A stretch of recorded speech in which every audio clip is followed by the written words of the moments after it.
इसका मोबाइल फोड़िए पहले, इसके मोबाइल में सब उल्टा निकलेगा। शाम तक पता चलेगा। चलिए देखिए, अभिक्रिया की कोटि में मैंने कल आपको सिखाया था अभिक्रिया कोटि फाइंड आउट करना, और अभिक्रिया कोटि को किससे हम दिखाते हैं तो बताया था स्मॉल m से। और कल एक और चीज़ बताया गया था, नहीं, मॉलिक्यूलरिटी याद है, आणविकता या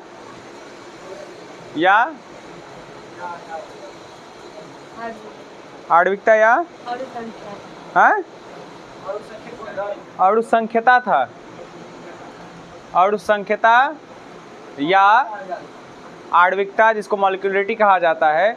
सुनिए, जब भी किसी रिएक्शन में मॉलिक्यूलरिटी फाइंड आउट करनी रहती है तो उसको स्मॉल n से दिखाते हैं, और ये कहता है कि जैसे कल मैंने बताया था आपको कि N2 है प्लस H2 है, ठीक है।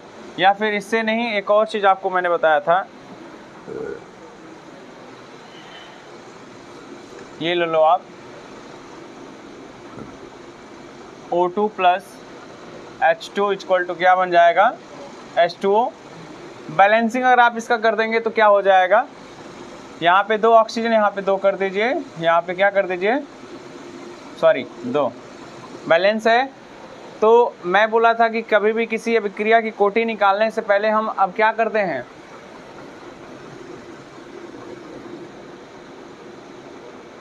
दर समीकरण लिखा जाता है। बोलिए, तो दर समीकरण के नियम से क्या होता है कि R अनुक्रमानुपाते O2 की सक्रिय मात्रा × में H2 की सक्रिय मात्रा, और जो उसका पावर होगा वो क्या हो जाएगा, 2। अभिक्रिया की कोटि क्या कहती है कि जो भी हमारे पास अभिकारक होता है, अभिकारक में भाग लेने वाले पदार्थ होते हैं, उनके घातांकों का योग ही क्या कहलाती है, अभिक्रिया की कोटि कहलाती है। तो इनका घात कितना है, 1, इसका घात कितना है, 2, तो अभिक्रिया की कोटि क्या हो जाएगी, n = 1 + 2 = 3। अच्छा, अणुसंख्यता क्या होगा, तो अणुसंख्यता कहता है कि जो इनकी मात्रा होती है, रिएक्शन में उपस्थित अभिकारकों की जो मात्रा होगी वही उसकी क्या कहलाती है, अणुसंख्यता। इसकी मात्रा कितनी है, 1, और इसकी मात्रा कितनी है, 2, और अणुसंख्यता को मोलरिटी को हम m से दिखाते हैं, 1 + 2 = इसकी भी क्या वैल्यू हो जाएगी, 3। लेकिन एक मैंने कल रीजन बताया था कि अगर H2O के साथ किसी भी चीज़ का रिएक्शन कराते हैं, किसी भी पदार्थ का H2O के साथ अगर करता है रिएक्शन, जैसे कि मैंने बताया था CH3 COOH रिएक्शन हुआ था H2O से, तो क्या बना था बताइए, CH3 COO, ये यहाँ पे क्या था, COO था कि C2H5 था, रिएक्शन देखिए क्या था, COO ही था, COOH ही था, यही था ना। आज जब रिएक्शन करता है तो क्या बनाता है, CH2, ऐसे करो, या तो तुम बोल ही लो या तो तुम मुझे दिखाई दो, C2H5OH बनाता था ना, C2H5OH और COOH ये बना रहा था, OO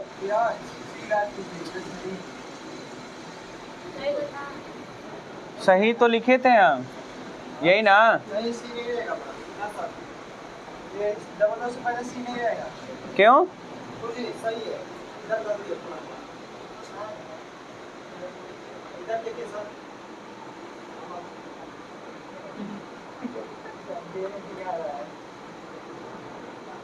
सही तो है, C2H5OH प्लस COOH।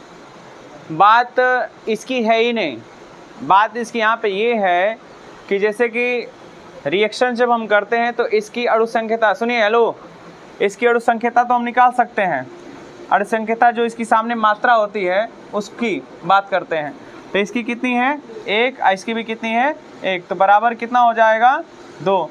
लेकिन जब इसकी अभिक्रिया की कोटि की बात आती है, स्मॉल n की जब बात करेंगे हम, तो वहाँ पे बच्चा क्या हो जाता है कि जब भी जल से हम क्रिया कराते हैं किसी पदार्थ का, तो जल की मात्रा निश्चित नहीं होती है। जल की मात्रा हम अपने आप उसको क्या करते हैं, बढ़ाते जाते हैं, और ये बढ़ाने की कैपेसिटी की वजह से ही इसकी जो कोटि होती है वो क्या हो जाती है, शून्य। अर्थात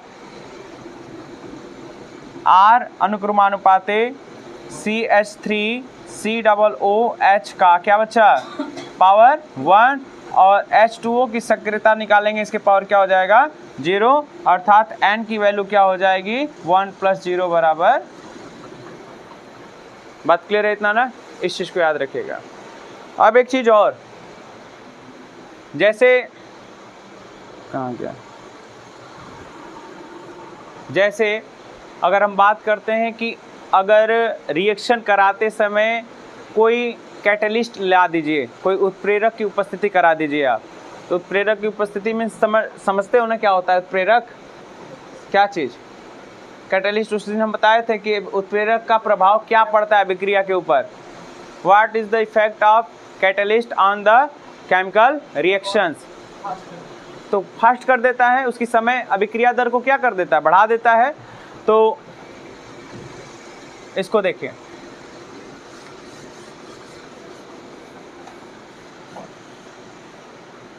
तो क्या लिखेंगे, दो एग्जाम्पल आपके सामने रखते हैं। जैसे देखिए अमोनिया की, जब भी आप अमोनिया जब बनाते हैं, तो अमोनिया बनाते समय दो चीज़ की क्रिया कराते हैं आपस में, एक नाइट्रोजन होता है और दूसरा क्या होता है, हाइड्रोजन। और जब रिएक्शन कराते हैं तो इतनी जल्दी रिएक्शन नहीं बनाता है, बनाएगा तो अमोनिया, लेकिन उतनी जल्दी से प्राप्त नहीं होता है। तो आप इसमें उत्प्रेरक मिलाते हैं। उत्प्रेरक की जगह पे क्या मिला जानते हैं, या तो आप आयरन मिला दीजिए Fe, या तो आप मोलेनियम मिला दीजिए MO। ये दोनों यहाँ पे उत्प्रेरक का काम करेंगे। खुद तो रासायनिक अभिक्रिया में भाग नहीं लेते हैं, लेकिन इस अभिक्रिया की दर को क्या कर दिया जाता है, बढ़ा देते हैं। सब क्लियर है बात ना, ये पूरा हम समझाए भी थे आपको। अब यहाँ से क्या हो जाएगा, इसको बैलेंस कर दीजिए। यहाँ पे कितना नाइट्रोजन, 2, यहाँ पे 2 कर दीजिए, यहाँ पे कितना हो जाएगा, 3। बैलेंस है। अब कहता है कि यहाँ पे इसकी अणुसंख्यता और अभिक्रिया कोटि दोनों बताइए। चलो बता लिया जाए, तो लिखेंगे R = K कर दो, या फिर जो भी लिख लो K। N2 की सक्रिय मात्रा और H2 की सक्रिय मात्रा के होल क्या हो जाएगा, 3। यही लग रहा है ना। लेकिन एक बात याद रखिएगा कि यदि किसी भी रिएक्शंस में आप उत्प्रेरक की अवस्था प्रस्तुत कर देते हैं या उत्प्रेरक का प्रयोग कर देते हैं, तो वहाँ पे जो अभिक्रिया की कोटि या उसकी जो कैपेसिटी, जो मात्रा वगैरह होता है, सब का सब क्या हो जाता है, 0 हो जाता है।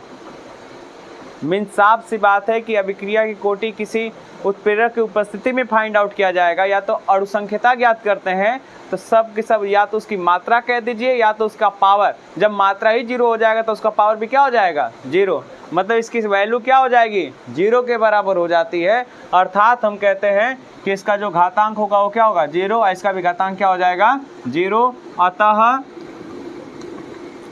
अभिक्रिया की क्या बोलते हैं, अणुसंख्यता m कितना होगा, तो ये भी 0 हो जाएगा, और अभिक्रिया की कोटि भी क्या हो जाएगी, 0। तो इस चीज़ को नोट करके हम लिखेंगे, क्या लिखा जाएगा, तो इसको लिखेंगे उत्प्रेरक उपस्थिति, ऐसे लिखा जाएगा, नोट करके लिखिएगा इसको। उत्प्रेरक उपस्थित हो तो, उत्प्रेरक उपस्थित हो तो अभिक्रिया की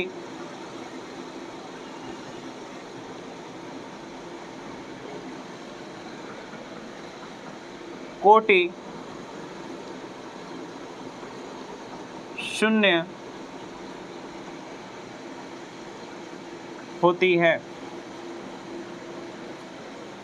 ये एक फैक्ट है, बात समझ में आ रही है, ये आपके लिए एक फैक्ट है।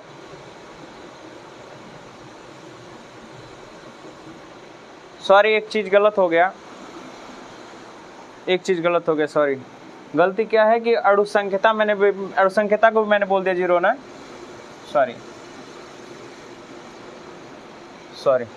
क्या होगा, अणु संख्यता सेम होगी। अणु संख्यता यहाँ पे उसकी मात्रा दिखाएगा, यहाँ पे कितना है 1 और यहाँ पे क्या है 3 बराबर कितना हो जाएगा 4। लेकिन यहाँ पे सिर्फ क्या अगर 0 होता है उत्प्रेरक की उपस्थिति में तो इसकी कोटि क्या हो जाती है, शून्य हो जाती है। बात क्लियर ना? मतलब कभी भी रासायनिक अभिक्रिया में अगर आप उत्प्रेरक का इस्तेमाल करते हैं तो वहाँ भी अभिक्रिया की कोटि क्या होती है, शून्य होती है। और कहाँ पे हो रही थी, जब किसी रिएक्शन में जल की मात्रा बढ़ाते हैं तो वहाँ भी अभिक्रिया की कोटि क्या हो जाती है, शून्य। दो चीज़ में कंप्लीट हो गया ना, क्लियर बात? कहीं दिक्कत है तो बताइए, कोई क्वेश्चन है तो पूछिए हमसे, नहीं तो आगे हम बढ़ें फिर।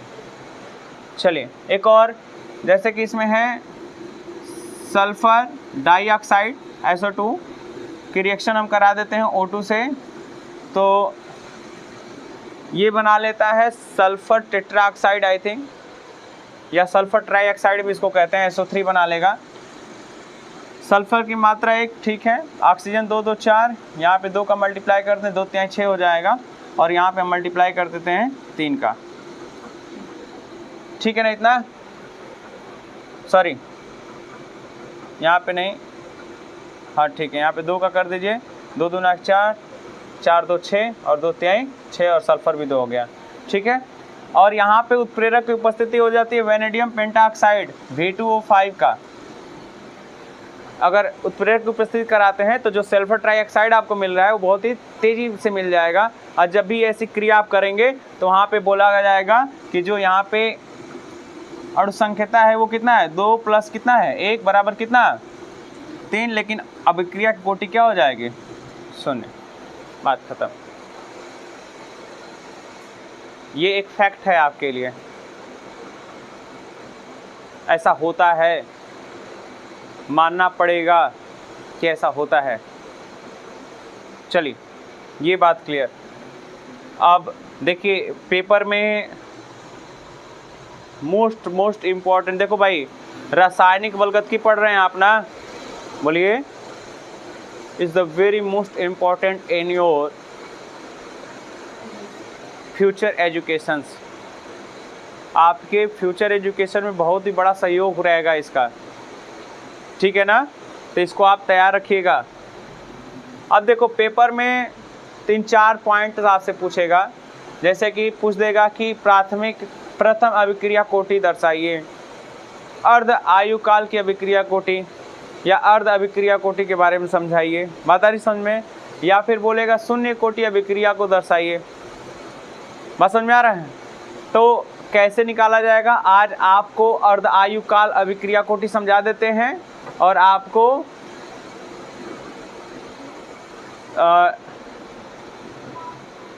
क्या बोलते हैं,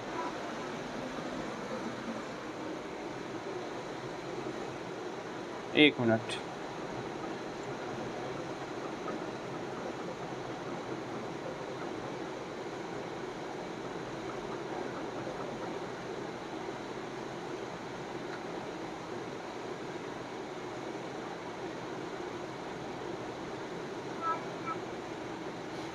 हाँ 3 पॉइंट्स, एक प्रथम कोटि अभिक्रिया, एक शून्य कोटि अभिक्रिया, एक अर्ध कोटि अभिक्रिया के बारे में पूछता है, ठीक है ना?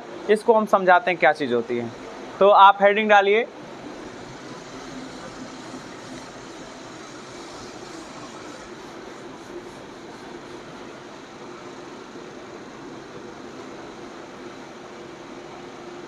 प्रथम कोटि अभिक्रिया।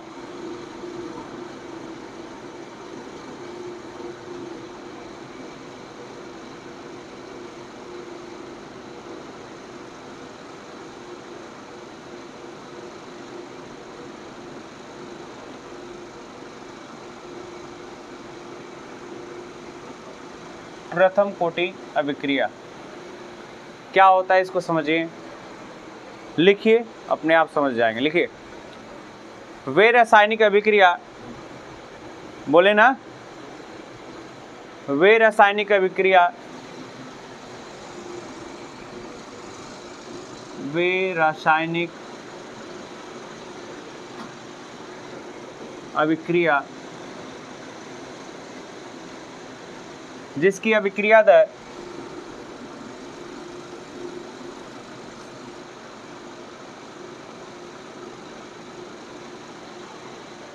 जिसकी अभिक्रिया दर एक अभिकारक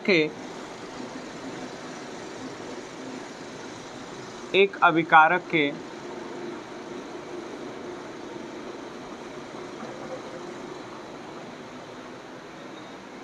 इकाई सांद्रता पर निर्भर करता है।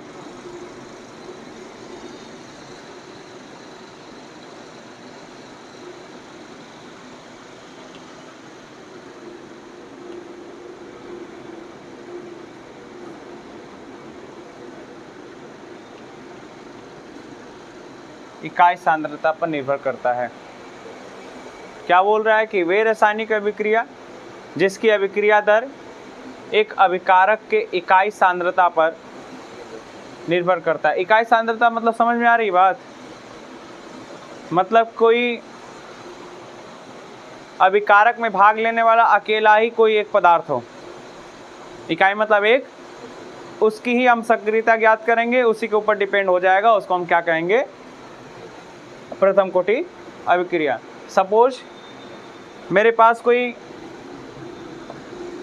ए मटेरियल है, ए पदार्थ है, और एक को जब रिएक्ट कराते हैं, हीट करते हैं या टेम्परेचर डाउन करा, जो भी चीज़ आप करिएगा तो या इधर आपको क्या देता है? प्रोडक्ट देता है, उत्पाद प्राप्त करता है। ये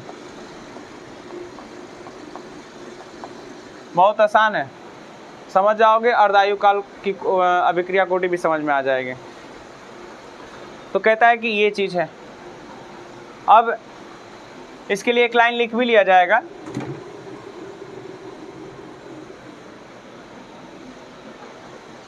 लिख लीजिएगा थोड़ा सा।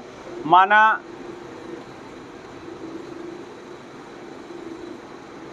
एक प्रथम अभिक्रिया कोटि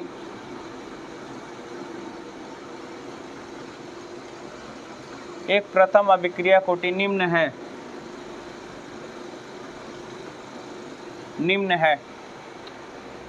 अच्छा देखो, एक लड़का हमसे पूछ रहा था ना कि सर बड़ा बड़ा लिखेंगे तो ज़्यादा बेस्ट रहेगा। तो बड़ा लिखने से कोई मतलब नहीं है। जैसे आप में यूट्यूब में एक नया फीचर आ गया है, जब आप उसको जूम करिएगा ना तो अपने आप सब कुछ क्लियर दिखाएगा, ठीक है ना? तो आप जैसे इसको जूम करेंगे तो सब कुछ साफ साफ दिखाई देगा। नहीं वैसे तो बोल के ही लिखवाते हैं यार, उसमें कोई दिक्कत नहीं होना चाहिए।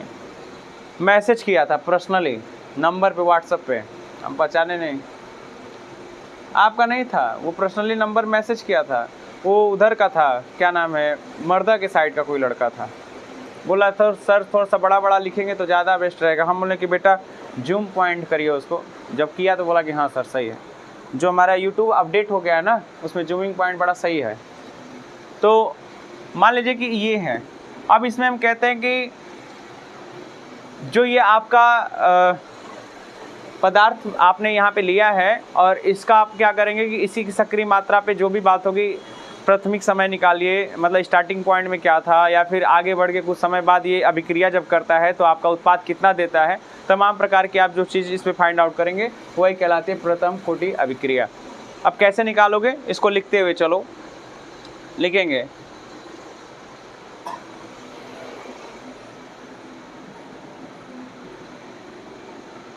अब मान लो कि तुमने एक लिक्विड ही ले लिया, तो लिक्विड जैसा आप लिए रहेंगे, मतलब कि सांद्रता जो भी उसका बिहेव करे, या तो सांद्र हो या तो तनु हो, तो शुरुआत में जो आप लिए रहेंगे वही रहेगा। तो हम यहाँ पे एक चीज़ को लिख के दिखाएंगे कि अब लिखा जाएगा प्राथमिक समय।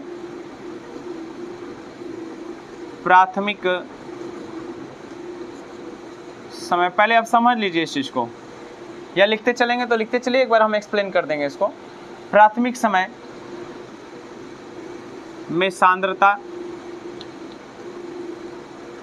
देखिए लिखने का तरीका आपका स्पष्ट यही होना चाहिए। बोर्ड एग्जाम में लिखने का तरीका ये, मैं तो आपको पूरा समझा दूंगा, आप कहेंगे हाँ सर बिल्कुल समझ में आ गया, लेकिन लिखने का तरीका बच्चा यही होना चाहिए आपका, ठीक है ना? तो लिखेंगे प्राथमिक समय में सांद्रता, जो यहाँ पे जो आपने ए मटेरियल लिया है इसकी सांद्रता कैसी रही होगी यहाँ पे। तो मान लेते हैं कि इसकी सांद्रता यहाँ के लिए हम ए मान लेते हैं, जो था वही रहा होगा। क्या प्रोडक्ट देगा एकदम तुरंत जैसे ही डालेंगे, क्या प्रोडक्ट फाइंड आउट होगा? नहीं होगा। तो यहाँ पे प्रोडक्ट की वैल्यू क्या हो जाएगी? 0। प्राथमिक समय के लिए जो आप टी की वैल्यू जैसे ही, मतलब प्राथमिक मतलब टी की वैल्यू क्या रही होगी? 0। तो यहाँ पे समय कितना हो जाएगा, t इक्वल टू 0। ठीक है, मान लीजिए कि मैंने ए पदार्थ ले लिया, ए की सांद्रता ए है, वहाँ पे t बराबर 0 रखने पर तो वहाँ पे प्रोडक्ट भी क्या आ जाएगा, 0। अभी आपने रखा उसको रिएक्ट करने के लिए, उस समय की बात मैं कर रहा हूँ, मतलब t वहाँ पे क्या रहा होगा, 0। तो वहाँ पे कोई सांद्रता नहीं, कोई बदलाव नहीं हुआ। तो मान लिया मैंने ए है, तो जब ए ही रह गया तो यहाँ पे कुछ मुझे प्रोडक्ट मिला ही नहीं। बात समझ में आ रहा है? अगर थोड़ा सा भी टेम्परेचर दोगे तो हो सकता है कुछ उसमें उबाल या फिर छनछनाहट, कोई आवाज़ आने लगे, लेकिन ऐसा कुछ भी नहीं, एकदम शुरुआती time t equal to 0, so that के नॉट चेंज क्या concentrations and not find out क्या प्रोडक्ट, कुछ मिल भी नहीं करेगा। आगे की बात करते हैं। जब इतनी आप जानकारी रख लेते हैं तो प्राथमिक समय में तो आपको ये हो गया। अब अंतिम समय में क्या हुआ, मतलब कि मैं पूरा रिएक्शन कर लिया तब की बात कर रहा हूँ, तो लिखा जाएगा अंतिम समय यही है। अगर समझ लिए तो पूरा आगे तो मैथमेटिक्सल है, आप कर लेंगे। अंतिम समय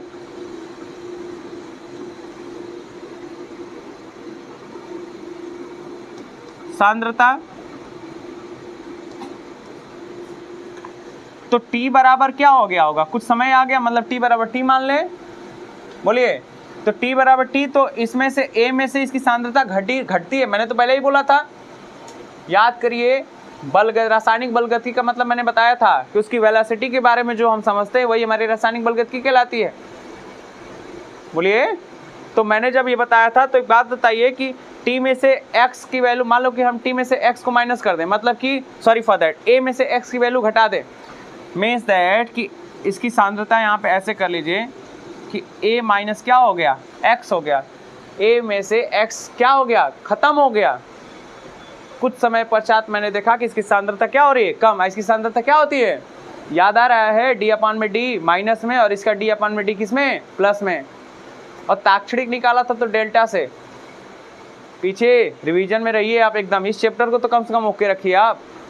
अब क्या होगा, तो t बराबर क्या हो गया होगा, ये a माइनस एक्स कब मिला, जब t बराबर क्या है, t, कुछ समय बाद। अब कुछ समय बाद जब मैंने देखा तो a में से x घटा तो x क्या हो गया, प्रोडक्ट मुझे मिल गया यहाँ पे।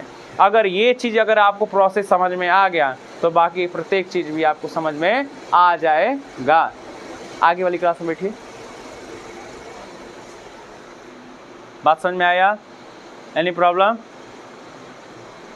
हमारे समय जब 0 था तो मेरा प्रोडक्ट A ऐसे ही दिखता था, लेकिन कुछ समय बाद मैंने देखा तो उसमें से x सांद्रता उसमें से क्या हो गई, घट गई। अब मुझे x सांद्रता प्राप्त हो गया, मतलब यहाँ जब आपने x प्राप्त किया तो इसमें से x घटा होगा, तभी तो प्राप्त किया आपने x को। तो यहाँ पे कितने समय में, तो t समय में।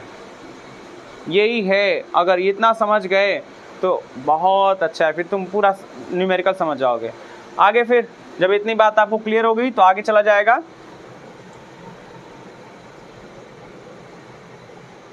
अब इसका दर नियम समीकरण ज्ञात कर लिया जाए तो लिखा जाएगा दर नियम समीकरण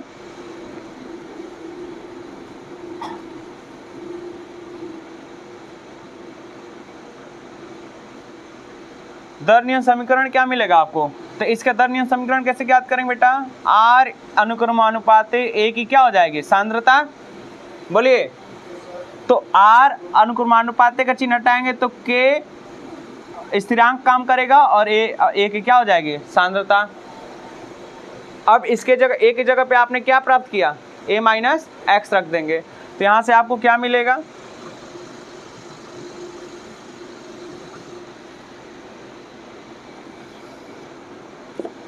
यहाँ से क्या मिलेगा आपको, तो लिखेंगे R इक्वल टू K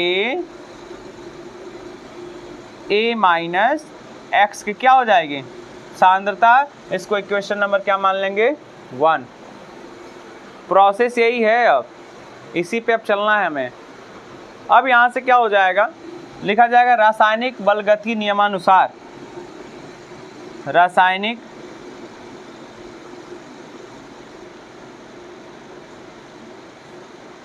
बलगति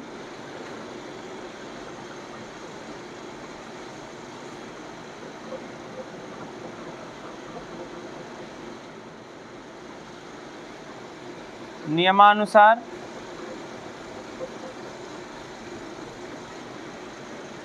तो रासायनिक बलगति के नियमानुसार आपको पता होना चाहिए कि जो भी आपकी सांद्रता होती है उसका हम क्या करते हैं, डी बाई डी एक्स करते हैं, याद है कि नहीं है। तो यहाँ से हम क्या लिखेंगे,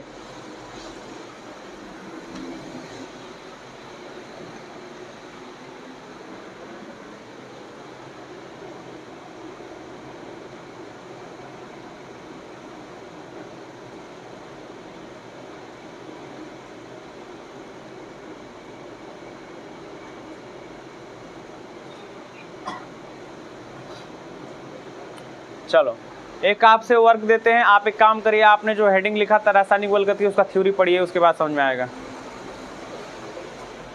कॉपी के बैक जाइए और रासायनिक बल गति का आप थ्योरी पढ़िए मेरे सामने, उसके बाद ये टॉपिक समझ में आएगी आपको।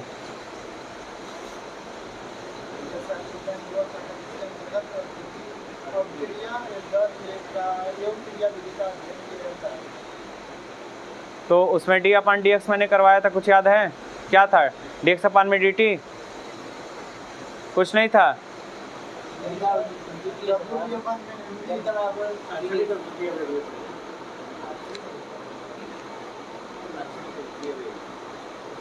देखिए रासायनिक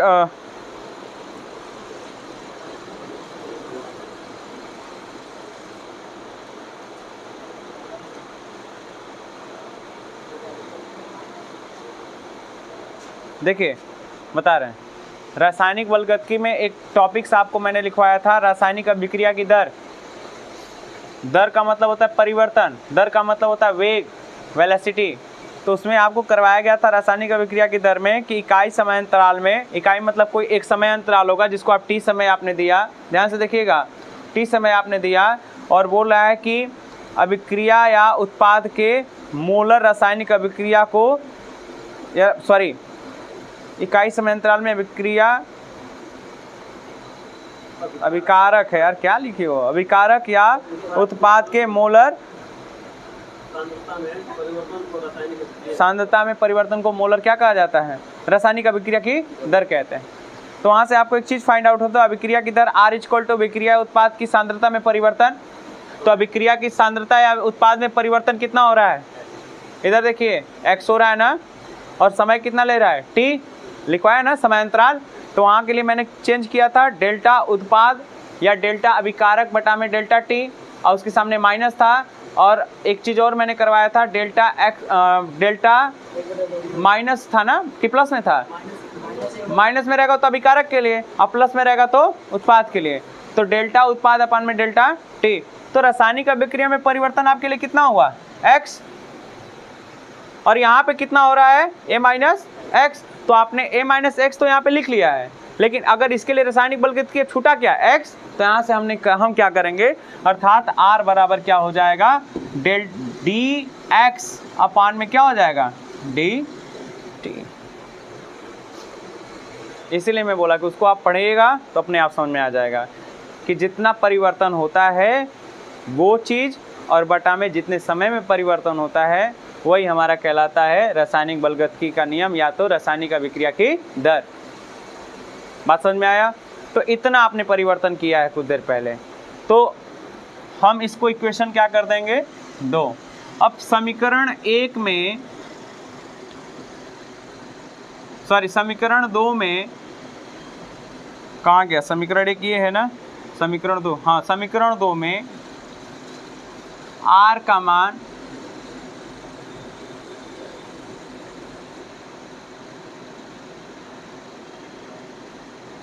ऐसे करिए, समीकरण 1 से आर का मान समीकरण 2 में रखने पर, रख दीजिए समीकरण 2 में, तो क्या हो जाएगा, यहाँ से आर की वैल्यू क्या है, के इंटू ए माइनस एक्स, और यहाँ पे आर को, यहाँ पे आर की वैल्यू क्या है, डी एक्स अपन में टी, और यहाँ पे इसका आर की वैल्यू रख दीजिए, तो यहाँ से हो जाएगा के स्थिरांक है, ठीक है। तो अभिक्रिया दर का स्थिरांक है यहाँ पे, तो k a minus x is equal to d x upon में डी टी। एक्स के पक्ष को एक जगह रख लीजिए, तो यहाँ पे हो जाएगा कितना, ए माइनस, या हाँ ए माइनस एक्स अपान में dx इक्वल टू के, क्या हो जाएगा? कुछ गलती कर रहे हैं क्या? हाँ गलती है, गलती है। गलती ये है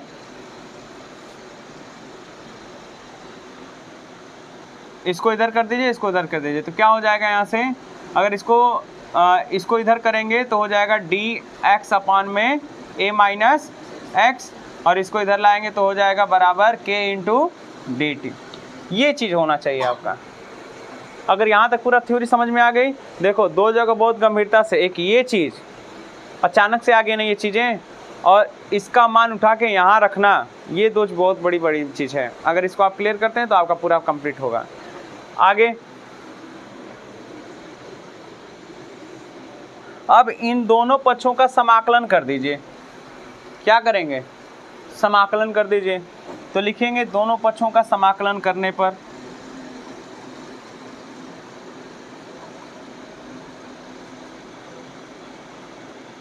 दोनों पक्षों का समाकलन करने पर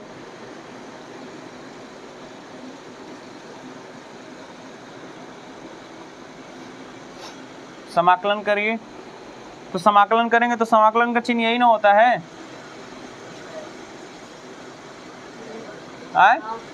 डी एक्स अपान में a minus x is equal to k into d t. तो यहाँ के तो बाहर हो जाएगा, ये इसका क्या होगा? 1 अपान में एक्स, वो डी के फॉर्म में है तो यहाँ पे देखिए डी एक्स है, 1 अपान में ये चीज़ें देखो,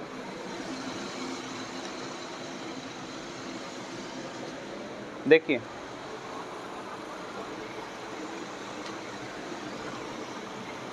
ये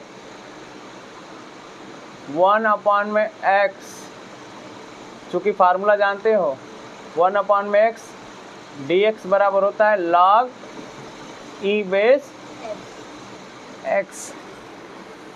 कुछ याद आ रहा है? बोलिए मैथमेटिक्स वाले, कि 1 अपान में एक्स होता है, डी एक्स के फॉर्म में करेंगे। सॉरी देखो बेटा, सही है ये,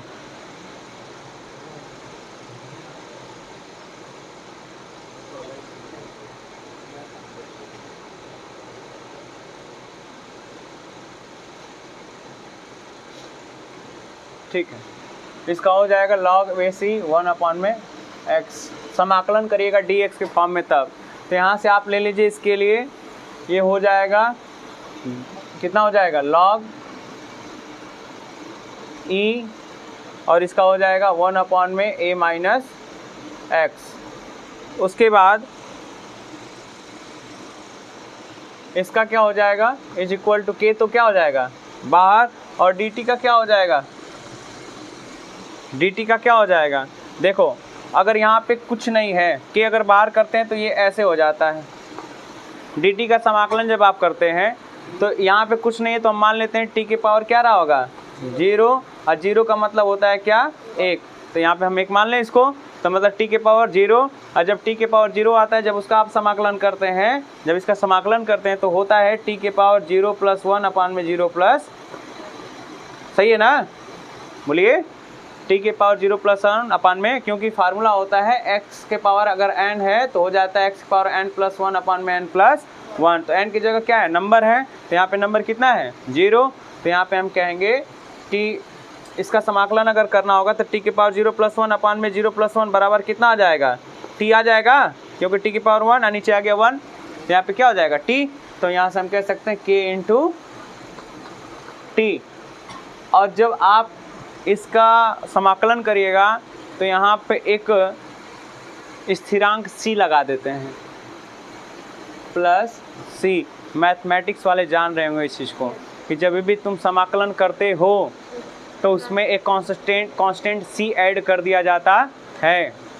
जब समाकलन पढ़िएगा आप तो उसमें दिखाएगा कि उसमें कांस्टेंट c ऐड कर दिया जाता है। कभी भी c, जब भी हम लगाते समाकलन किसी भी करते हैं, किसी भी नंबर का आप समाकलन करिएगा तो। दूसरी चीज़ क्या हुआ? समाकलन करने पर लगता है तो यहाँ पे स्थिरांक के लगा रहे हैं सर, वहाँ पे जब अनुक्रमानुपाती का चिन्ह हट रहा था तो वहाँ पे स्थिरांक के का प्रयोग कर रहे थे, और जब समाकलन करते हैं बेटा तो उसमें सी का प्रयोग किया जाता है। कांस्टेंट ये प्रसिद्ध दिखाता है कि आपने यहाँ पे किसी के सापेक्ष किसी का समाकलन आपने किया है। अवकलन करोगे तो नहीं लगाओगे, लेकिन जब समाकलन करोगे तो वो प्रसिद्ध दिखाता है कि यहाँ पे इसका समाकलन हुआ है मैथमेटिक्स के थ्रू। ठीक है, उसके बाद जब आप यहाँ पे इतनी प्रोसेस करते हैं तो आगे फिर देखो, क्योंकि अब पूरा न्यूमेरिकल है, इसको बहुत डीपली समझना पड़ेगा तुमको। न्यूमेरिकल में आगे बढ़ेंगे, इसको इक्वेशन नंबर कितना कर देंगे, फर्स्ट सेकेंड और ये थर्ड हो जाएगा। देखो, एक आपने प्रथम कोटि की अभिक्रिया ली, उसके बाद आपने उसका समय दर निकाला, समय दर निकालने के बाद आपने उसकी सक्रिय मात्रा ज्ञात किया, सक्रिय मात्रा के बाद आपने क्या ज्ञात किया, उसका रासायनिक बलगतिकी के नियमानुसार उसका आपने अवकलन किया। करने के तत्पश्चात उसमें आपने आर की वैल्यू पुट किया, करने के फिर तत्पश्चात आपने उसका क्या कर दिया, समाकलन कर दिया, और समाकलन करने के बाद तत्पश्चात आपने उसमें एक कांस्टेंट सी ऐड कर दिया, और इक्वेशन नंबर आपका क्या हो गया, 3। उसके बाद आगे बढ़ते हैं।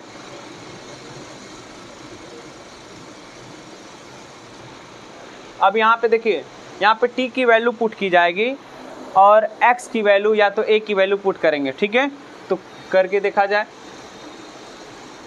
तो लिखेंगे प्रारंभिक समय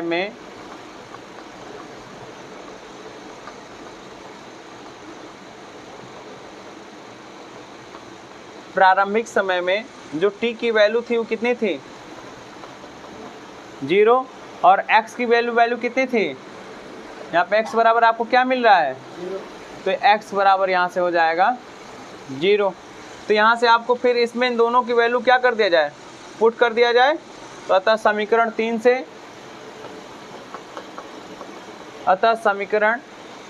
से क्या मिलेगा आपको, समीकरण 3 से a की वैल्यू कुछ नहीं, x की वैल्यू क्या कर दें, पुट कर दें, तो log क्या हो जाएगा, यहाँ से log e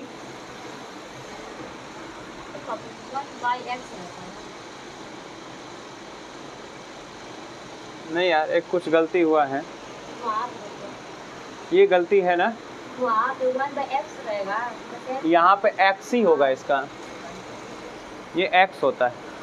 यहाँ पे देखिए, हेलो, जब समाकलन आप करिएगा डी, जैसे 1/x का जब समाकलन करते हैं तो उसकी वैल्यू आती है log e बेस x आता है, ये आता है। तो यहाँ से ये क्या हो जाएगा, कुछ नहीं, यहाँ पे जो नीचे था वो क्या हो जाएगा, a माइनस x की वैल्यू क्या कर दें, 0, तो log e बेस क्या आ जाएगा, a इज इक्वल टू में k इंटू में क्या हो जाएगा, 0 प्लस c, तो यहाँ से क्या आ जाएगा आपका log e base a is equal to c आ जाएगा ना। इक्वेशन नंबर कितना कर दें, 4। अब इसका उठा के मनवा रख दीजिए, समीकरण नंबर किस में रख दें, आए 3 में रख दें क्या, क्योंकि सी तो वहीं दिखाई दे रहा है। तो यहाँ से जब आप रखिएगा समीकरण 3 में, तो लिखा जाएगा सी का मान, put the value of C in equation number 3। C का मान समीकरण 3 में रखने पर रख दीजिए समीकरण 3 में, तो क्या हो जाएगा, आपको मिल जाएगा यहाँ से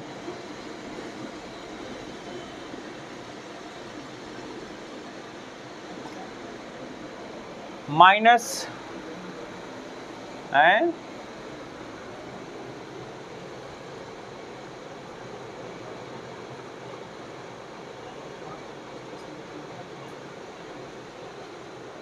कुछ गलत हो रहा है क्या जी, देखो बेटा फार्मूला गलत है क्या, इसका पता नहीं चल रहा है। देखो यहाँ से पहले देख लो, ये चीज समझ में आया है ना, यहाँ तक कहाँ जी,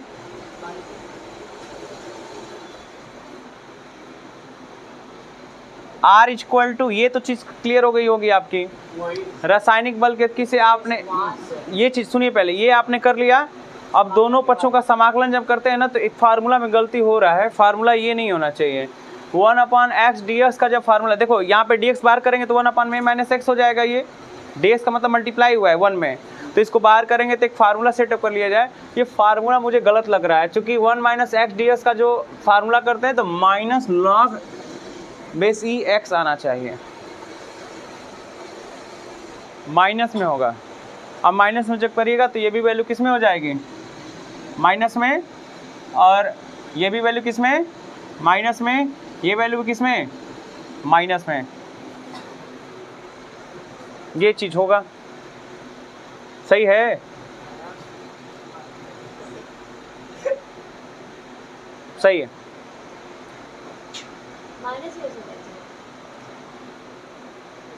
इसका समाकलन करोगे तो माइनस में ही आएगा, जाके चेकआउट करिएगा उसको। जब इसका समाकलन करते हैं तो माइनस में आएगा।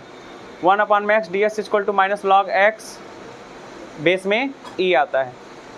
तो यहाँ से सारी वैल्यू माइनस में हो जाएगी। जब c का मान उठा के रखिएगा समीकरण नंबर इसमें थर्ड में, तो रखिए क्या आ जाएगा, minus log base e a minus x is equal to k into क्या हो जाएगा टी, अब प्लस माइनस क्या हो जाएगा, माइनस, इसकी वैल्यू यहाँ पे रखेंगे तो हो जाएगा minus log base E into में ए।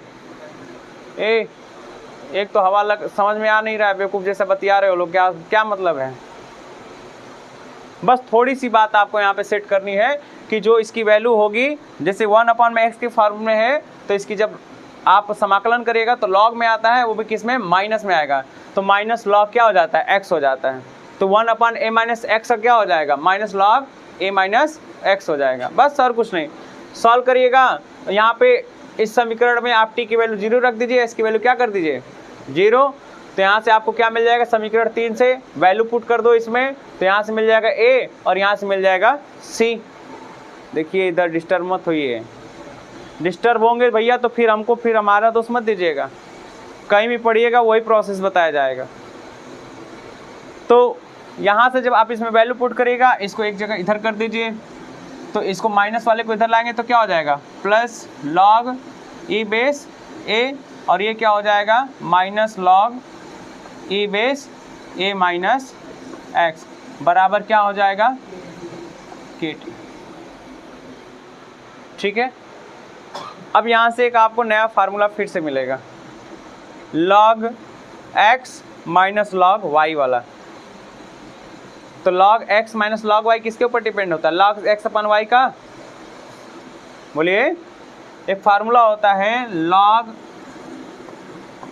e बेस x अपन y का फार्मूला होगा log e base x minus log e base y, ये फार्मूला होता है। तो यहाँ से आपको क्या मिल जाएगा, ये बताइए क्या मिलेगा यहाँ से, सही तो है। x अपन y में क्या करोगे, x की जगह पे क्या रखा जाएगा a, और y की जगह पे क्या रखा जाएगा a माइनस एक्स। तो इसको पुट कर दीजिए, ये आ रहा है ऊपर का, ये आ रहा है ना, देखिए यहाँ से इसको पुट करिए, तो ये आपका जो वैल्यू आया है तो हो जाएगा log बेस e, और x अपान में y है ना, x की जगह पे a और y की जगह पे क्या है a माइनस एक्स बराबर क्या है के टी। ठीक है, इतना अगर काम आप कर लेते हैं तो आगे फिर एक पॉइंट लिखा जाएगा।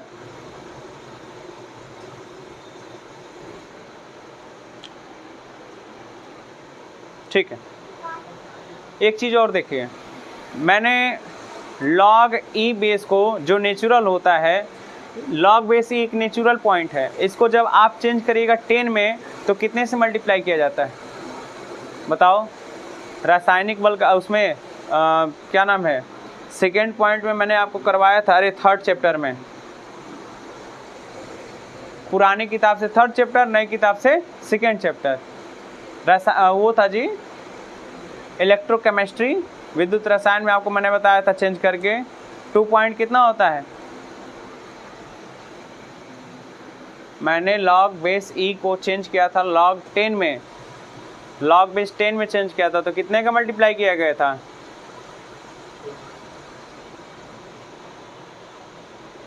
चलिए कोई बात नहीं है, टी का इधर मल्टीप्लाई कर दीजिए तो हो जाएगा लॉग बेस ई 1 में क्या हो जाएगा टी, और ये क्या हो जाएगा a में, सॉरी इधर कर दीजिए 1 में टी हो जाएगा लॉग a में क्या हो जाएगा a माइनस एक्स बराबर क्या हो जाएगा k।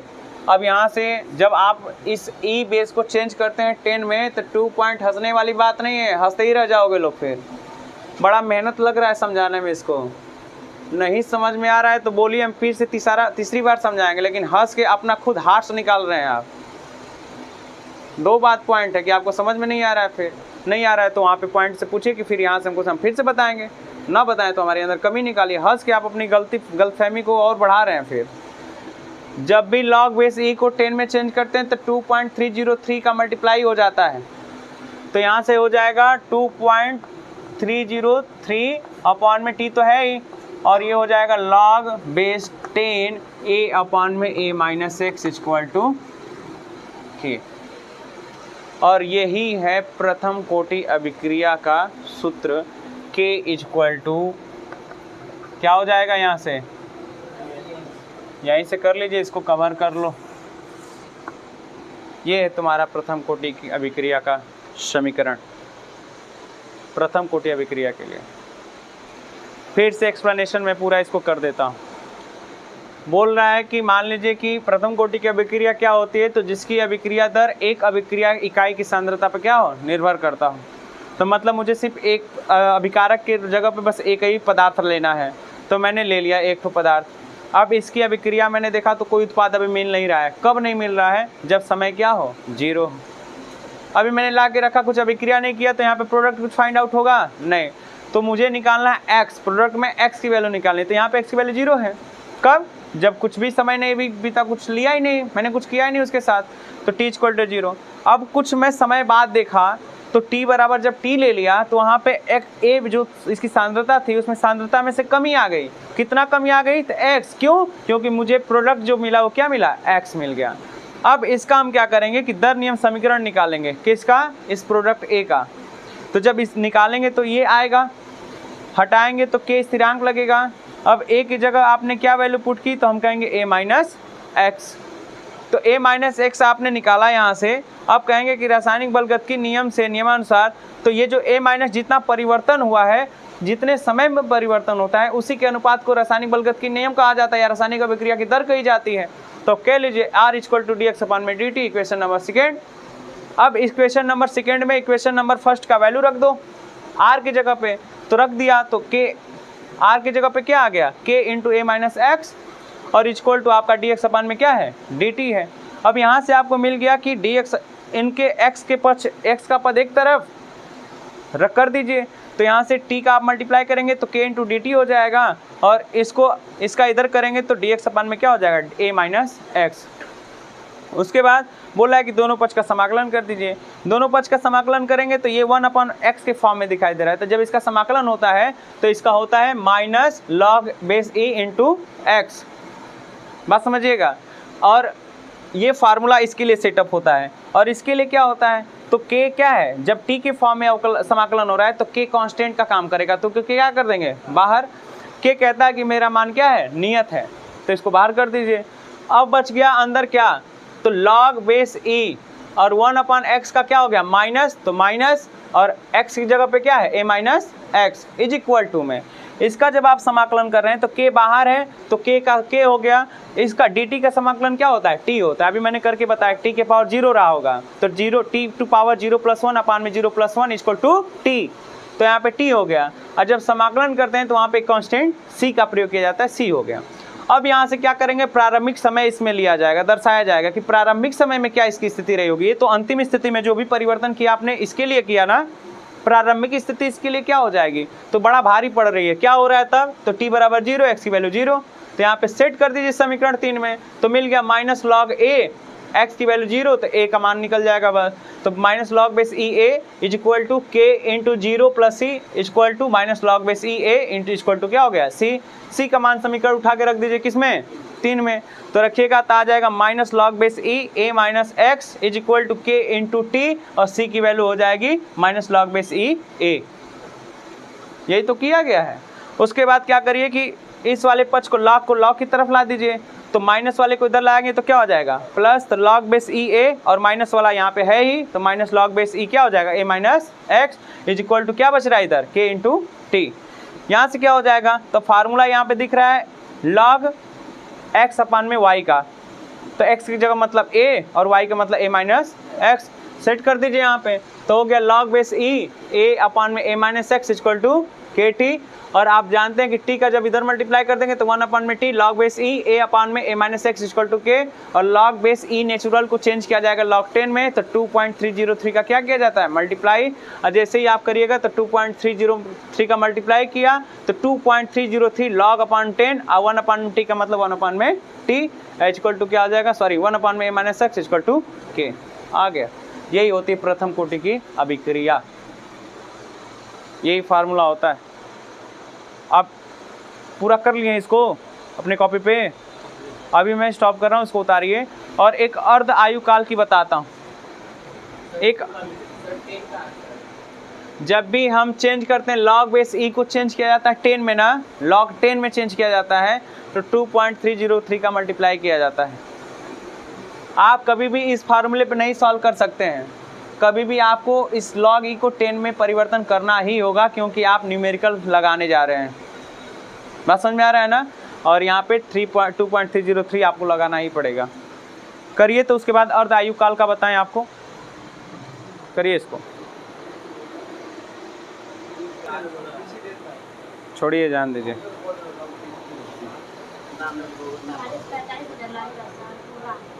क्या बेटा,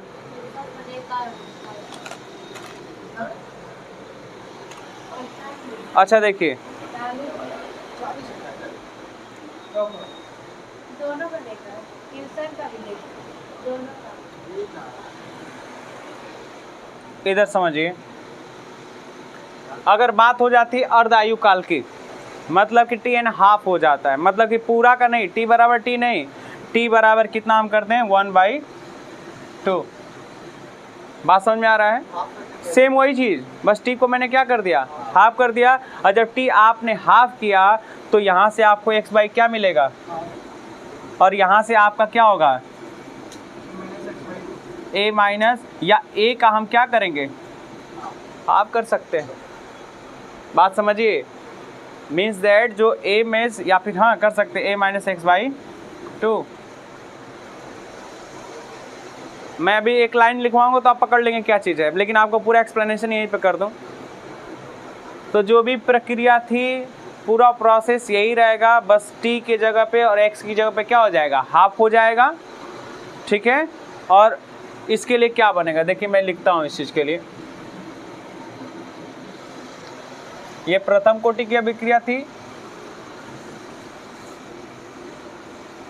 और मैं यहाँ पे लिखा जाएगा अर्ध आयु काल।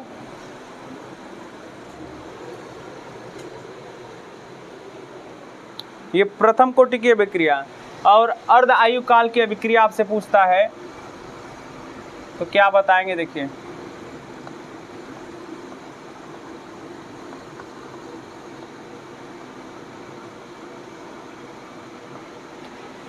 अर्ध का आयु काल की कोटि की अभिक्रिया अगर आपको फाइंड करना पड़ेगा, या अर्ध आयु काल अभिक्रिया आपसे पूछता है, तो नॉर्मल एक चीज इसमें लिखेगा, लिखिए तो फट से लिखिए, किसी अभिक्रिया को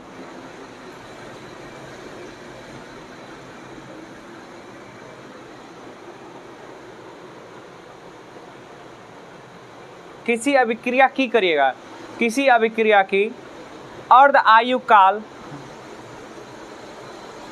अर्ध आयु काल, किसी भी अभिक्रिया की अर्ध आयु काल वह साम्य है, साम्य मतलब समझ रहे हैं ना, प्रोसेस समय, वह साम्य है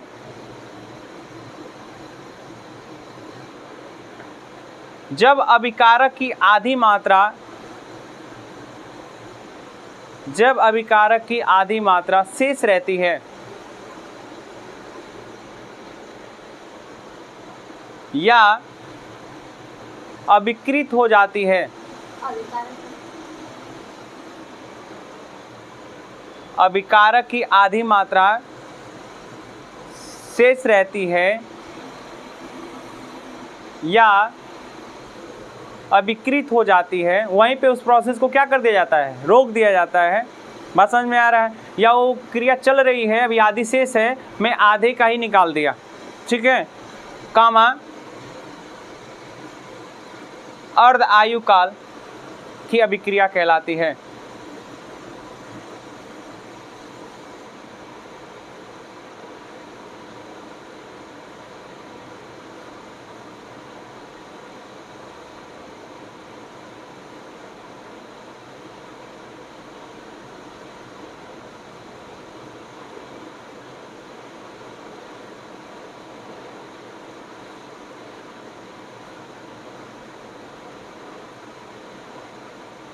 ठीक है, अब जो आपने फार्मूला ये निकाला है, देखिए जब यहाँ पे जो आपने फार्मूला निकाल रखा है किसका, k इक्वल टू आपने क्या निकाला है, k इक्वल टू आपने क्या किया है 2.303 अपान में t log 10 a अपान में क्या है a माइनस x। लेकिन यहाँ पे सुनिए, यहाँ पे जब अर्ध का आयु काल करते हैं तो a बराबर a की वैल्यू क्या करते हैं 0, और यहाँ के लिए t बराबर 0 रहता है तब, और यहाँ पे क्या होता है a में से घटता नहीं है क्योंकि आधी पे से क्रिया रोक दी जाती है, तो जो a की वैल्यू जो होती है वो क्या हो जाती है a/2, और यहाँ पे प्रोसेस क्या होता है a की वैल्यू आधे पे से विक्रिया क्या कर दिया गया, रोक दिया गया, कुछ मिला ही नहीं, तो हम कह सकते हैं a का आधा ही निकाल रहे हैं ना, तो a बराबर a/2, तो हम कह सकते हैं t का जो वैल्यू कब, जब हाफ रही होगी तब। तो यहाँ से क्या हो जाएगा, सुनिए यहाँ से क्या हो जाएगा k इज इक्वल टू 2.303, और t क्या था बच्चा, यहाँ पे देखो t यहाँ पे आपने निकाला था ना, जो आपने समीकरण निकाला था, तो t पूर्ण काल के लिए था, यहाँ पे अर्ध काल के लिए क्या होगा t 1/2 हो जाएगा। इज यहाँ से क्या हो जाएगा log, इसको मिटाइए, यहाँ से हो जाएगा log बेस 10 a अपान में, इसके a माइनस x जगह पे क्या रखा था a अपान में 2, a से क्या हो जाएगा कैंसिल, 2 कहाँ चला जाएगा ऊपर, तो k इज इक्वल टू 2.303 अपान में t क्या हो जाएगा हाफ log बेस 10 क्या आ जाएगा 2, और log 2 की वैल्यू जो होती है, log बेस 10 इंटू 2 की जो वैल्यू होती है वो टोटल कौन बताएगा कितना होता है, कुछ तो होगा ही, जैसे log 3 का मान log 2 का मान होता है ना, मैथमेटिक्स से पीछे का किताब पे पूरा लिखा होगा कितना होता है, तो इसका हो जाएगा लिखा है 0.3010 आई थिंक 0.3010, तो हो जाएगा k इक्वल टू 2.303 है और t क्या है हाफ है, और log 10 2 की वैल्यू आ गई इंटू में 0.30, क्या मैंने बोला अभी 30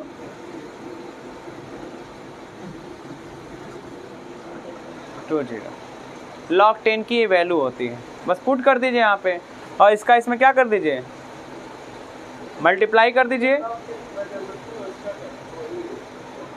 log 10 2 की वैल्यू क्या आ गई 0.3020, इसका मल्टीप्लाई इसमें कर दीजिए तो क्या आ जाएगा k इक्वल टू हो जाएगा, इसमें लिया है 0.675 या 25 ऐसे होगा, 76.45 होगा, अपॉन में क्या है t। ये अर्ध आयु काल की अभिक्रिया की कोटि जब निकालते हैं तो ये पूर्ण के लिए क्या था ये फार्मूला, और अर्ध आयु काल के लिए मीन्स साफ सी जाहिर सी बात है कि a product t equal to 0, तो a की वैल्यू क्या है, या इसके लिए इस स्थिति में, यहाँ प्रारंभिक स्थिति में इसकी जो सांद्रता है वो क्या है a है, और जो यहाँ पे प्रोडक्ट फाइंड आउट हो रहा है वो क्या है 0। अब ये प्रोसेस होकर x देता है, लेकिन आपने क्या किया बीच में रोक लिया, साम्यावस्था इसका आपने कर दिया, तो जब आप बीच में रोक लिया तो ये जो a की वैल्यू है वो कितनी हो जाती है, तो यहाँ से इनटू में हाफ, मीन्स दैट कि ए की वैल्यू क्या कर दिया आपने, आधे पे रोक दिया। कब? जब टी की वैल्यू कितनी थी, आधी, मीन्स दैट टी 1/2 था तब। तो जब ऐसी स्थिति आती है तो जो आपका फार्मूला निकल के आएगा वो k इक्वल टू कितना हो जाएगा, 0.6 क्या हो जाएगा, 45 अपन में टी ऑफ। ये होता है अर्ध आयुकाल के लिए फार्मूला ये, और प्रथम कोटि की अभिक्रिया के लिए फार्मूला ये। कर जाइए।